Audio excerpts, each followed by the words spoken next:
ముందుగా ఒక పాటతో దేవుని గణపరిచి తర్వాత వాక్య సందేశానికి వెళ్దామండి. ఇక్కడ ఇద్దరు యవనస్తులు వచ్చి ఉన్నాము. దయచేసి వాక్యముని విని అర్థం చేసుకోవాల్సిందిగా కోరుచున్నాము.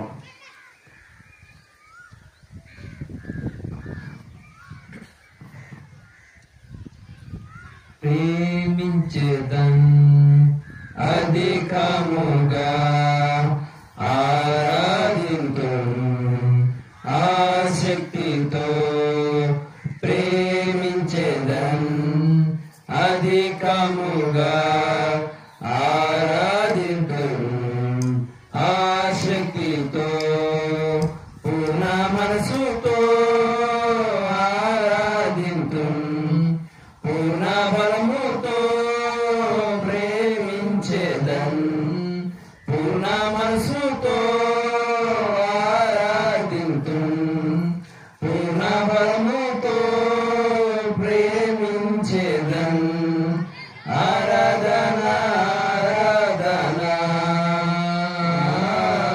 ఆరాధన ఆరాధన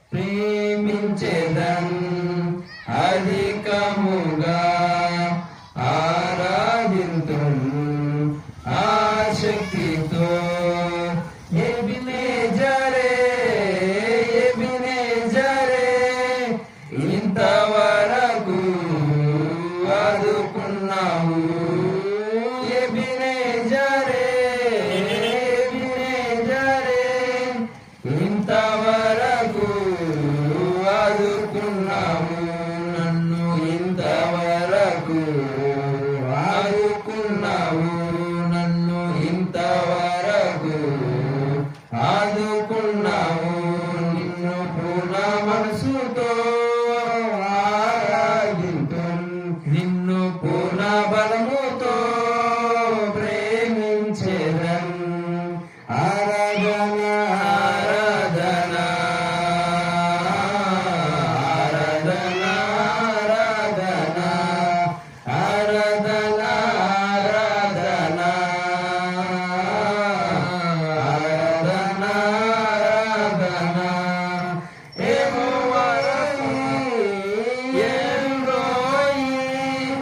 నన్ను చూచవే వందనమయ్యా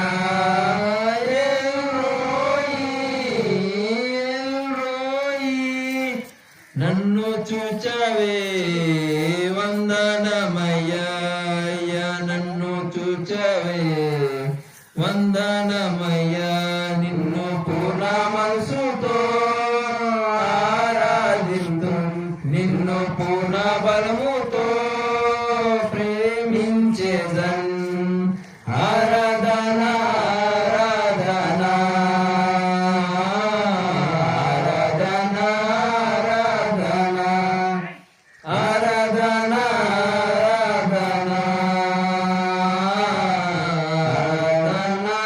ఆరాధన హల్లెలూయా హల్లెలూయా. మరి నెక్స్ట్ వాక్య భాగంలోకి వెళ్దామండి. నాతో పాటు ఇద్దరు సహోదరులు వచ్చి ఉన్నారు. మరి మొదటగా దేవి సువార్తను అందించాల్సిందిగా కోరుచున్నాము.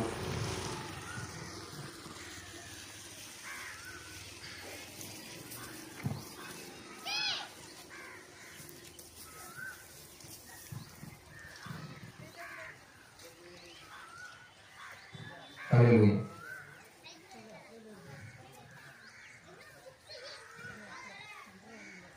కొత్త ముప్పాల గ్రామస్తులకు మీ అందరికీ నా వందనాలు. ఈరోజు నేను మీ అందరికీ ఒక వ్యక్తి గురించి చెప్పాలనుకుంటున్నాను. బైబిల్ గ్రంథంలో యోబు గురించి తెలియని క్రైస్తవుడు ఎవరు లేరు. అయితే యోబు తన జీవితంలో తన బిడ్డల్ని దేవుని యందు తను భయభక్తులు కలిగి దేవుని యందు భయభక్తులు కలిగి ఉండడం, అలాగే తన బిడ్డల్ని దేవుని వైపు తిప్పడం, దాని గురించి మీకు కొన్ని విషయాలు చెప్పాలని నేను తలంచుతున్నాను. యోబు గ్రంథము 42వ అధ్యాయము 5వ వచనంలో ఇలా రాయబడి ఉంది: వినికిడి చేత నిన్ను గూర్చిన వార్త నేను వింటిని. యోబు గారు విన్నారండి. ఏం విన్నారంటే దేవుని గురించిన వార్త యోబు విన్నారు. అయితే దేవుని గురించిన వార్త యోబు విన్నప్పుడు తన జీవితము ఎలా ఉందంటే, తన జీవితంలో ఆయన దేవుని అనుసరించి ఎలాగా తన జీవితంలో ఉన్న మంచి లక్షణాల గురించి కొన్ని తెలుసుకుందాం. యోబు 1వ అధ్యాయం 1వ వచనము చదువుకుందాం. ఊజు దేశం నందు యోబు అను ఒక మనుషుడు ఉండెను. అతడు యథార్థవంతుడును న్యాయవంతునై దేవుని యందు భయభక్తులు కలిగి చెడుతనను విసర్జించేవాడు. చెడుతనను విసర్జించడం అంటే చెడుతనను విడిచిపెట్టాడు. తను ఊజు దేశంలో చాలా గొప్పవాడు, అలాగే చాలా ధనికుడు. అయితే యోబు అంత గొప్పవాడేయండి, అంత ధనవంతుడయ్యండి, తాను దేవుని యందు భయభక్తులు కలిగి చెడుతనను విడిచిపెట్టాడు. అయితే తన బిడ్డలు, తనకి 7 కుమారులు 3 కుమార్తెలు. అయితే వారు ప్రతిదినము వారు తమ ఇండ్లలో విందు చేసుకున్నప్పుడు వారి అక్క చెల్లెళ్ళను తమతో కలిసి అన్నపానాలను పుచ్చుకోమని వారిని పిలిపించారు. అయితే ఇది 1వ అధ్యాయం యోబు గ్రంథంలో 1వ అధ్యాయం 4వ వచనం నేను చదువుతున్నాను, మీరు వినండి. అతని కుమారులందరూ వంతుల చొప్పున అనుదినము ఒక్కొక్కరి కొరకు తమ ఇండ్లలో విందు చేయనై కూడి ఉన్నప్పుడు తమ 3 అక్క చెల్లెండ్రు తమతో కలిసి అన్నపానములు పుచ్చుకున్న వలనని వారిని పిలిపించి వచ్చిరి. యోబు కుమారులు వంతుల చొప్పున అనుదినము ఒక్కొక్కరి తమ ఇళ్లలో విందు చేసినప్పుడు అక్కడికి వారి అక్క చెల్లెండ్రులను పిలిపించుకున్నవారు. అయితే మనకు తెలుసు, గొప్పవారనగానే వారి కుమారులు చెడిపోతారనే మనం అనుకుంటాం. అయితే యోబు గారి కుమారులు చెడిపోయారని బైబిల్ గ్రంథంలో ఎక్కడ రాయబడలేదు. బైబిల్ గ్రంథంలో దావీదు గారు తన కుమారులు చెడిపోయినట్లు మనం బైబిల్ గ్రంథంలో చూస్తాం. అలాగే ఏలీ కుమారులు కూడా చెడిపోయినట్లు బైబిల్ గ్రంథంలో చూస్తాం. అయితే ఇంత గొప్పవాడైన యోబు తన బిడ్డలు తప్పు చేసి దేవుని దూషించరేమో అని వారి కోసం అరుణోదయంన బలి అర్పించారు. అరుణోదయంన బలి అర్పించడం అంటే, అరుణోదయం అనగానే మనకు తెలుసు, ఉదయకాలంన ఆయన తన కుమారుల కోసం దహన బలి అర్పించాడు. తన కుమారులు విందు చేసినప్పుడు పాపం చేశారేమో అని, పాపం చేసి దేవుని దూషించారేమో అని యోబు తన కుమారుల కోసం తన కుమారులను పిలిపించి వాళ్ళని పవిత్రపరిచి వాళ్ళ కోసం బలి అర్పించారు. అయితే ఇప్పుడు తండ్రులైన మీరు మీ బిడ్డల కోసం ఉదయంనే తెల్లవారక ముందే లేచి వారి కోసం దేవుని దగ్గర కన్నీటి ప్రార్థనతో ప్రార్థించాలి. వారి కోసం మనం అంగలార్చాలి. అలాగే ద్వితీయోపదేశకాండం 6వ అధ్యాయం 6వ వచనంలో ఈ విధంగా రాయబడి ఉంది. ద్వితీయోపదేశకాండం 6వ అధ్యాయం 6వ వచనం.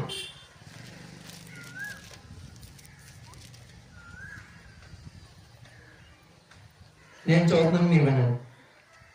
నేడు నేను నీకు ఆజ్ఞాపించు ఈ మాటలు నీ హృదయంలో ఉండవలెను. నీవు నీ కుమారులకు వాటిని అభ్యసింపజేసి నీ ఇంటన కూర్చున్నప్పుడును, త్రోవన నడుచున్నప్పుడును, పండుకున్నప్పుడును, లేచినప్పుడును వాటిని గురించి మాట్లాడవలెను. దేవుడు మనతో ఏమని చెప్తున్నాడంటే,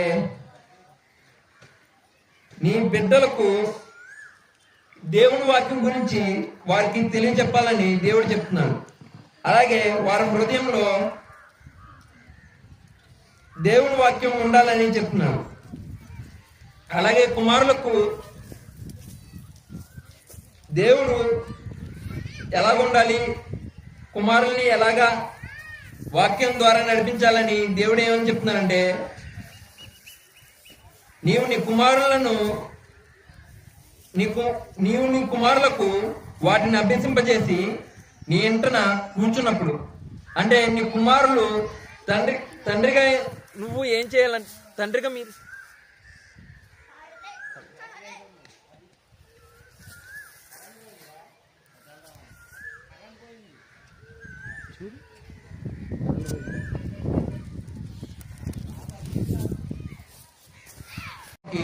తెలియజేయాలి. వారు కూర్చున్నప్పుడు మన వారికి దేవుని వాక్యం చెప్పాలి.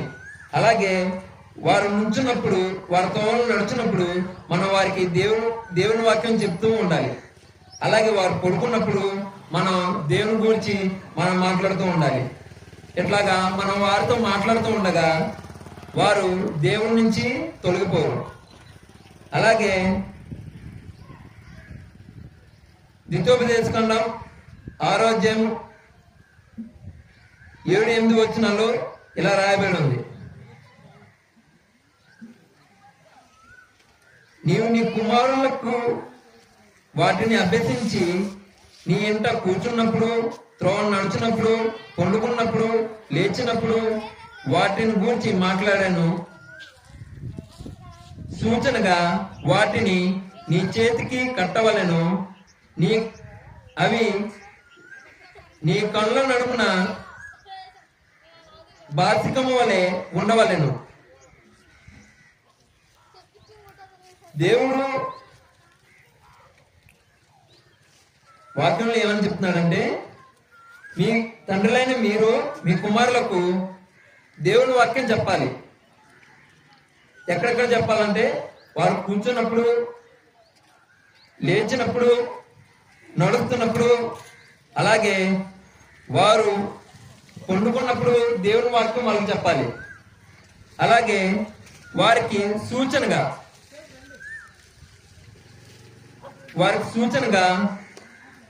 మనం ఏం చేయాలంటే దేవుని వాక్యము చేతికి కట్టాలి. మనం ప్రతిసారి టైం అవుతుందని వాచి చేతికి పెట్టుకుని చూస్తూనే ఉంటాం. అయితే అలాగే దేవుని వాక్యము మనం వారికి ప్రతి దినము వారికి నేర్పించాలి. అలాగే మన కన్ను నడుమున బాసికము వలె ఉండాలి. మనం చెప్పే ప్రతి వాక్యము, మీరు చెప్పే ప్రతి దేవుని వాక్యము అది మీ పిల్లలకు బాసికము వలె ఉండాలి.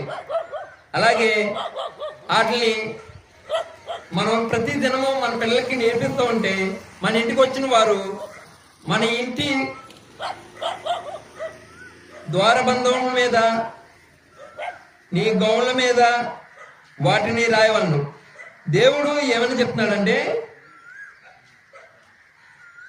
దేవుని వాక్యము మన ఇంటి ద్వారబంధముల మీద, అలాగే గౌళ్ళ మీద వీటిని రాయవలను. అంటే దేవుని వాక్యము మన ఇంటి ద్వారబంధం మీదను, ద్వారబంధములు అనగా మన ఇంటి తలుపుల మీద, అంటే మనం దేవుని గురించి మన బిడ్డలకు ఎక్కువగా చెప్తా ఉంటే మన ఇంటికి వచ్చిన వారు దాన్ని ఎలా గమనిస్తారంటే, వీరు దేవుణ్ణి ఎల్లప్పుడూ స్తుతిస్తున్న వారు, అలాగే దేవుణ్ణి అనుదినము దేవుని గురించి మాట్లాడుతున్న వారని వారికి తెలుస్తుంది. అలాగే మన గ్రామానికి వచ్చిన వారిని వారు మన గ్రామానికి వచ్చినప్పుడు మన గ్రామానికి వారు వస్తున్నప్పుడు వారికి ఎలా కనిపిస్తుంది అంటే, మనం వీరు దేవుని బిడ్డలు, వీరు దేవుని గురించి మాట్లాడతారని వారికి తెలుస్తుంది. అలాగే మన బిడ్డలకి దేవుని గురించి చెప్తూ దేవుని వాక్యాలను చెప్తా ఉంటే వారు దేవుని నుంచి తొలగిపోరు. ఇప్పుడు దాకా మనం యోబు గురించి తెలుసుకున్నాం కదా. యోబు తండ్రిగా ఉండి తన బిడ్డలు పాపం చేయబోతారేమో అని, వారు పాపం చేయలేదండి, పాపం చేయబోతారేమో అని వారి కోసం అరుణోదయం లేచి బళ్ళు అర్పించారు. అప్పుడు బళ్ళు అర్పించారు. అయితే మనం ఇప్పుడు ఏం చేయాలంటే, అరుణోదయమున తెల్లవారకు ముందే లేచి వారి కోసం ప్రార్థన చేయాలి, దేవుని దగ్గర అంగలార్చాలి, కన్నీటి ప్రార్థన చేయాలి. మనం కన్నీటి ప్రార్థన చేసినప్పుడు దేవుడు వారిని క్షమిస్తాడు. అలాగే మన బిడ్డల కోసం ప్రార్థిద్దాం. మన బిడ్డల్ని యోబు తన కుమారుడిని ఎలాగా పాపంలో పడిపోకుండా ఎలాగ భద్రపరుచుకున్నాడో, అలాగే మనం కూడా తండ్రులైన మీరు మీ బిడ్డల్ని అలాగే కాపాడుకోవాలి. అలాగే యోబు తండ్రులకి మార్గదర్శిగా ఉన్నాడు. మీరు అనవచ్చు, యోబు మాకు మార్గదర్శిగా ఎలాగ ఉన్నాడు అని మీరు అనవచ్చు.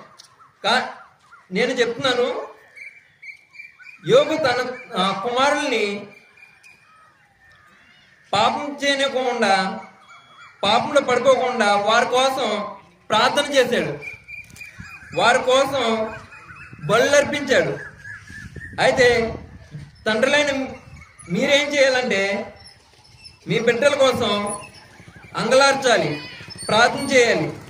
ప్రార్థన చేసినప్పుడు వారు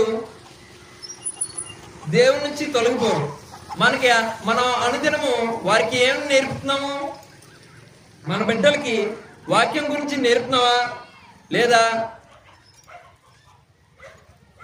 వారికి దేవుని వాక్యం నేర్పుతున్నావా, లేదా వేరే ఏమైనా నేర్పుతున్నావా మనం గమనించుకోవాలి. ఇక్కడ బైబిల్ యోబు గ్రంథంలో 1వ అధ్యాయం 4వ వచనంలో ఇలా రాయబడి ఉంది, అతని కుమారులు వంతులు చొప్పున అనుదినము ఒక్కొక్కరు తమ ఇండ్లలో విందు చేయనై కూడినప్పుడు తమ ముగ్గురు అక్క చెల్లెలు తమతో కలిసి అన్నపానములు పుచ్చుకొనవలనని వారిని పిలిపించి వచ్చింది. ఇక్కడ వీరందరూ అన్నపానములు పుచ్చుకున్నారండి, విందు చేశారు. అయితే ఇప్పుడు చూస్తున్న యవనస్తులు విందు చేస్తున్నప్పుడు వారు ఎలా ఉన్నారంటే, చిందులేస్తున్నారు, మత్తు పానీయాలు తీసుకున్నారు, ఆ విధంగా ఉన్నారు. అయితే ఇక్కడ యోబు కుమారులు ఆ విధంగా లేరు. అయితే మన బైబిల్లో ఏమనుందంటే, యోబు కుమారులు తప్పు చేశారని, యోబు కుమారులు తప్పు చేశారని బైబిల్ అక్కడ రాయబడలేదు. కానీ దావీదు కుమారులు తప్పు చేశారు. అబ్షాలోము దావీదుని ఎదిరించాడు.